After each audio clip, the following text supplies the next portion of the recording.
जी, यहाँ पे मैं आई हूँ, जिला सहकारी बैंक में आई हूँ और सबसे पहले तो मैं ये बताना चाहूँगी कि जिस प्रकार से किसान परेशान है और किसान परेशान है तो मैं यहाँ पर एचआर बोलते हैं ना, डीएम एचआर जी से मुलाकात करने के लिए आई हूँ और ध्रुव जी से मुलाकात करने के लिए आई हूँ और कुछ ऐसी बातें हैं जो मैं यहाँ पे पूछना चाहूँगी, क्योंकि किसान जिस प्रकार से परेशान है और सबसे बड़ी बात है मैं ये कहना चाहूँगी और पूछूँगी भी।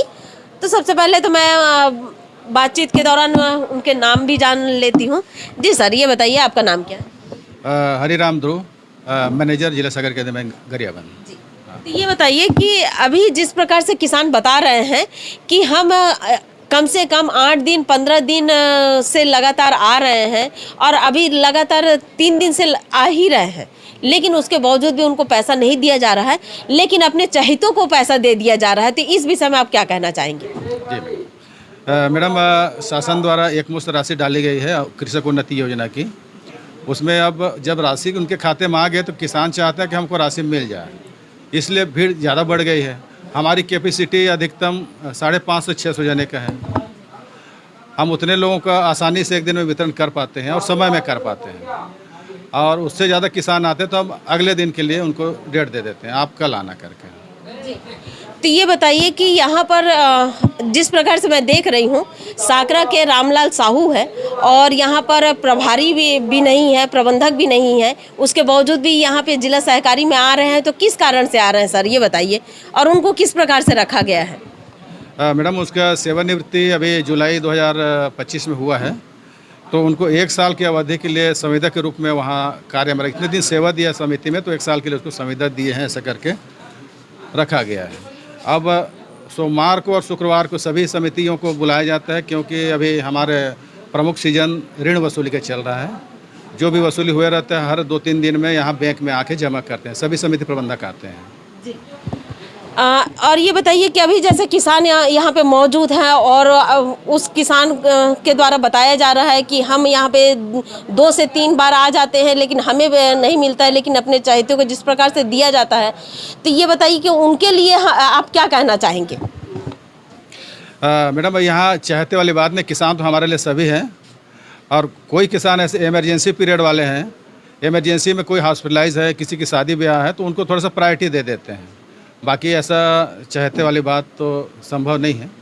जी, तो मैं ये बताना चाहूँगी कि ये जो समिति साकरा है और साकरा जो आता है वो छुरा ब्लॉक में आता है, और छुरा ब्लॉक में जिस प्रकार से घोटाला और भ्रष्टाचार की शिकायत आए दिन होते रहते हैं, और सुखद के नाम से जिस प्रकार से प्रबंधक है रामलाल साहू वहाँ पर प्रबंधक है, उस प्रबंधक में अक्सर पहले भी कई बार सुखद के नाम से भ्रष्टाचार किया गया और आज भी लगातार सुखद के नाम से आ ही रहा है। तो ऐसे प्रबंधकों पर अंकुश लगना चाहिए। और सबसे बड़ी बात है कि मैं बैंक मैनेजर से बातचीत कर रही हूँ, ये बताइए कि जिस प्रबंधक को टर्मिनेट कर दिया गया है तो क्या वो जिला सहकारी बैंक में आकर वो किसी प्रकार से दस्तावेज में कार्रवाई कर सकते हैं या फिर वो पैसा निकाल सकते हैं? यह तो वो अपना स्वयं का पैसा निकाल सकते हैं, संस्था का पैसा तो नहीं निकाल रहे हैं।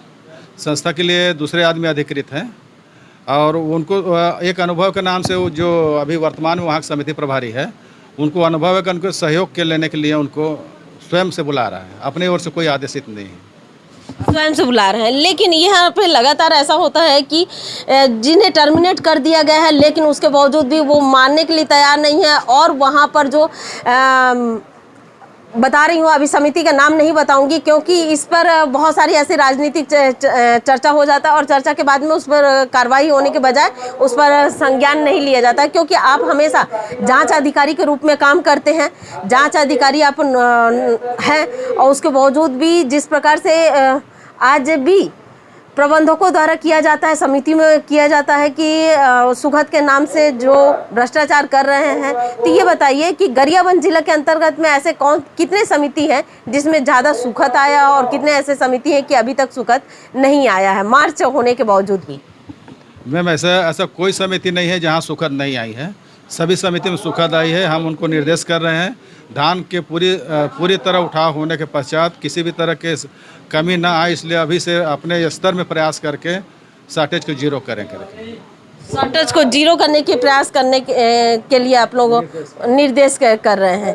लेकिन मैं ये बता रही हूँ कि धवलपुर का मामला है और धवलपुर में जिस प्रकार से घोटाला किया जा रहा है वो मैं बता रही हूँ कि उनके द्वारा जैसे पहले से ही धान को आधा निकाल दिया जाता है और बोरी आपको ज्यों का त्यों दिखाई देगा, लेकिन उसमें 2 से 3 किलो धान कम है और उसके बाद में फिर बता दिया जाता है शॉर्टेज है, क्योंकि ये इसलिए बताते हैं कि सुखद है। लेकिन वहीं दूसरे भी समिति में हम जा रहे हैं और वहाँ पे बता रहे हैं तो पूछे हैं तो उनके द्वारा बताया गया कि हमारे समिति में किसी प्रकार का शॉर्टेज नहीं है, किसी प्रकार का सुखद नहीं है, किसी प्रकार का कुछ भी नहीं है। और जो है वो 2% तो हमेशा रहता ही है, वो तो मानना पड़ेगा, लेकिन 2% से ज़्यादा हमारे समितियों में सुखद नहीं है, इस प्रकार से जो कहा जा रहा है ये आप बताइए। मैडम सुखद तो सभी जगह है, लेकिन 2% अभी किस आधार से माने हैं? जब तक धान का पूरी तरह से उठाव ना हो सुखद का आकलन कर पाना संभव नहीं है, क्योंकि अभी मिलर्स के पास और संग्रहण केंद्र में धान जा रही है। संग्रहण केंद्र का तत्काल पता चल जाता है, लेकिन मिलर्स अपने सुखद को लास्ट में बताते हैं।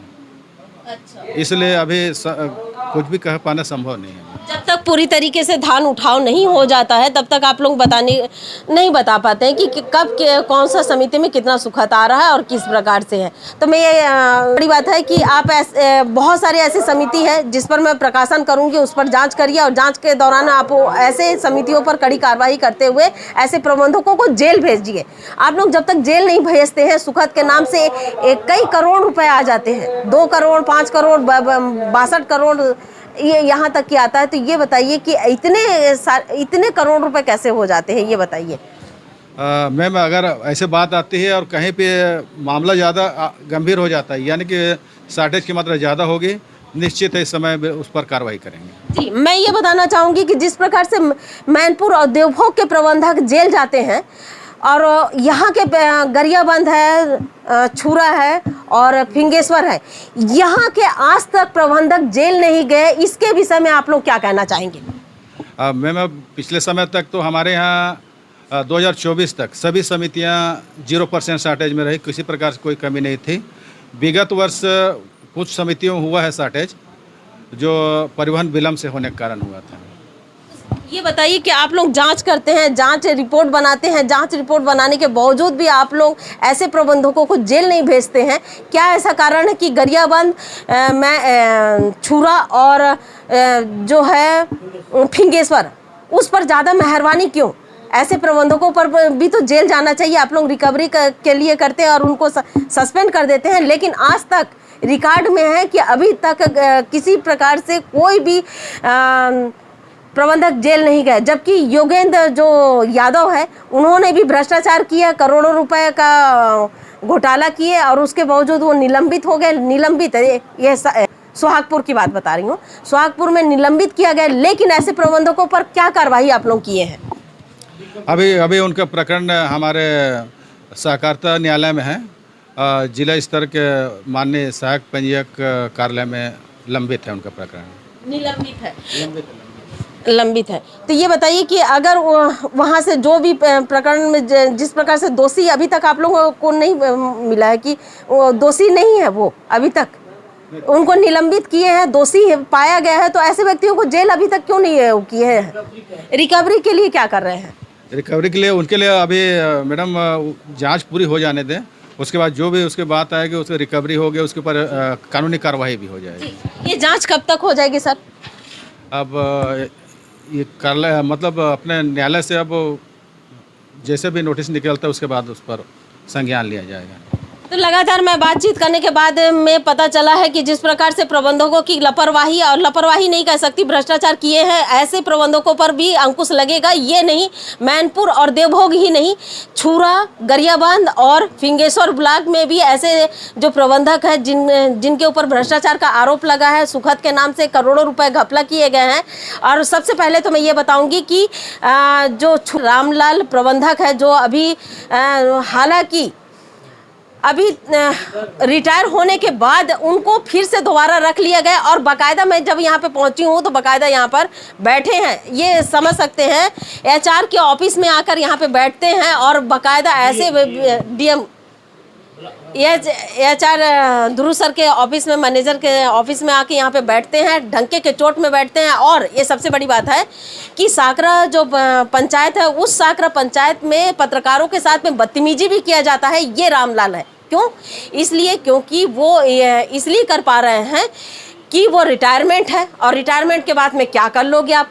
उनको जेल तो डालोगे नहीं, क्योंकि यहाँ पर गरियाबंद जिला का तो ये है कि जेल तो डालते नहीं हैं, क्योंकि सब लिपापोती है। लेकिन कहा जा रहा है कि मेरे समाचार को संज्ञान में लेते हुए इस पर कड़ी कार्रवाई किया जाएगा, और कड़ी कार्रवाई के साथ साथ ऐसे लोगों को जेल भी डाला जाएगा। तो मैं ये सबसे पहले ये बताऊंगी, छुरा ब्लॉक के साकरा पंचायत का जो समिति है, रामलाल साहू है, रामलाल साहू पर जिस प्रकार से पहले भी भ्रष्टाचार किया गया था, उस पर अंकुश लगना चाहिए। अभी जिस प्रकार से उनको रखा गया है, तो ऐसे लोग को रिटायरमेंट के व्यक्ति को क्यों रखा जा रहा है बताइए? क्योंकि वो पहले भी चोरी किए थे, अभी भी चोरी कर रहे हैं और करते रहेंगे। समितियों का ये बता सकती हूँ, सरकार की जो मंशा है, ऐसे व्यक्तियों के कारण ही घोटाला होता रहता है और सरकार की बदनामी भी होती है। तो इस प्रकार से ऐसे व्यक्तियों को टर्मिनेट होना चाहिए, और टर्मिनेट करके इनको भगा देना चाहिए। नए व्यक्ति को लाना चाहिए प्रबंधक के रूप में। वो बाकायदा वो काम करेंगे, और 3 से 4 साल 5 साल तो उन्हें काम करने के लिए लगेगा, तभी बाद में वो चोरी करेंगे। लेकिन कभी कभी सिस्टम भी ऐसा है कि सिस्टम में सब बंधे हुए हैं, इसके कारण बहुत सारी ऐसे हो सकती है। लेकिन इस पर अंकुश लगना चाहिए। मैं हूँ दीपिका, आप देख रहे हैं धरोहर संदेश।